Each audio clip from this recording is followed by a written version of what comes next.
There's no feeling more intense than starting over. If you deleted your homework the day before it was due, as I have, or if you left your wallet at home and you have to go back after spending an hour in the commute. If you won some money at the casino and then put all your winnings on red but it came up black. If you got your best shirt dry cleaned before a wedding and then immediately dropped food on it. If you won an argument with a friend and then later discovered that they just returned to their original view. Starting over is harder than starting up. If you're not ready for that, like if you've already had a bad day, then what you're about to go through might be too much. Feel free to go away and come back. I'll be here. Alright, thanks for coming with me on this trip. I'll understand if you have to take a break at any point. Just find a safe place to stop and quit the game. And don't worry, I'll save your progress, always, even your mistakes. This game is a homage to a free game that came out in 2002, titled Sexy Hiking. The author of that game was Jazuo, a mysterious Czech designer who was known at the time as the father of B games. And B games are rough assemblages of found objects. Designers slap them together very quickly and freely, and they're often too rough and unfriendly to gain much of a following. They're built more for the joy of building them than as polished products.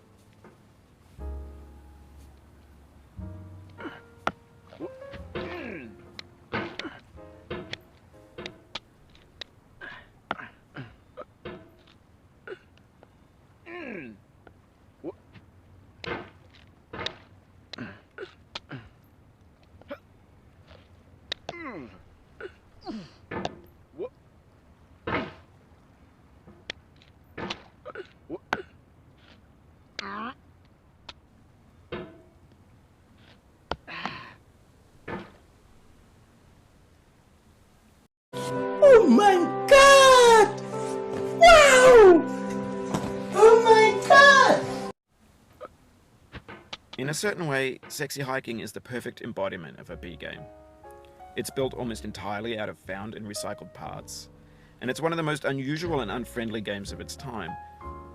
In it, your task is simply to drag yourself up a mountain with a hammer. And that act of climbing, in the digital world or in real life, has certain essential properties that give the game its flavor. No amount of forward progress is guaranteed. Some cliffs are too sheer or too slippery, and the player is constantly, unremittingly in danger of falling and losing everything. Anyway, when you start Sexy Hiking, you're standing next to this dead tree that blocks the way to the entire rest of the game. It might take you an hour to get over that tree, and a lot of people never got past it. You prod and you poke at it, exploring the limits of your reach and your strength, trying to find a way up and over. And there's a sense of truth in that lack of compromise. Most obstacles in video game worlds are fake. You can be completely confident in your ability to get through them once you have the correct method or the correct equipment or just by spending enough time. In that sense, every pixelated obstacle in Sexy Hiking is real.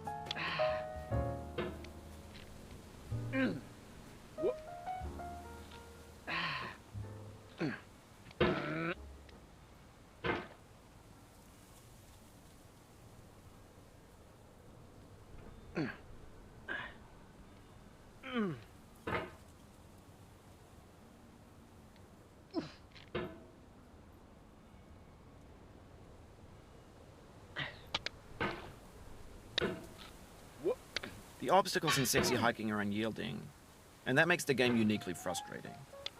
But I'm not sure Jazuo intended to make a frustrating game.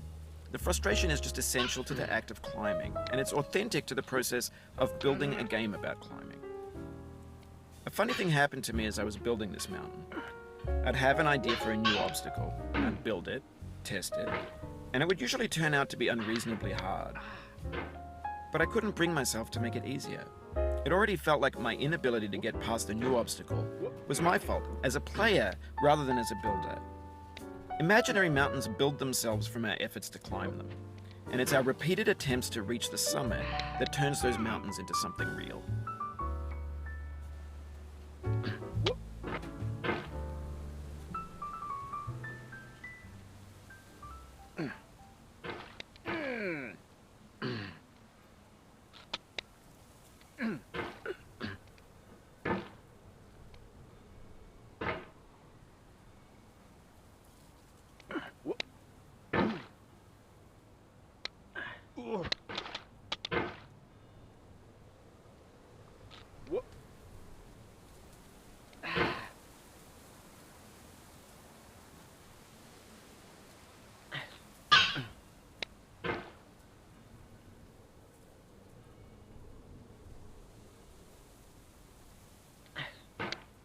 When you're building a video game world, you're building with ideas. And that can be like working with quickset cement.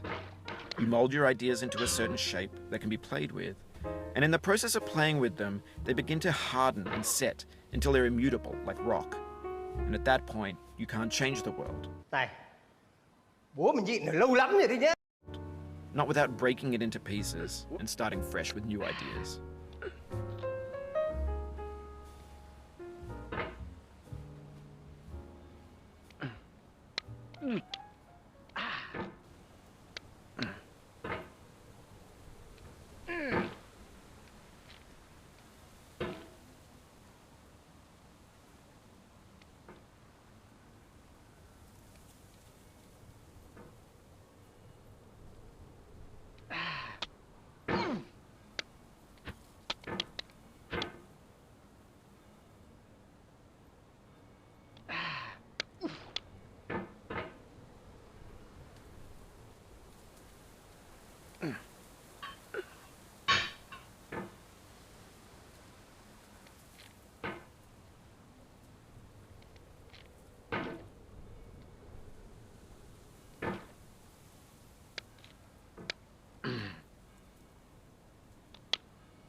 Oh, you just lost a lot of progress.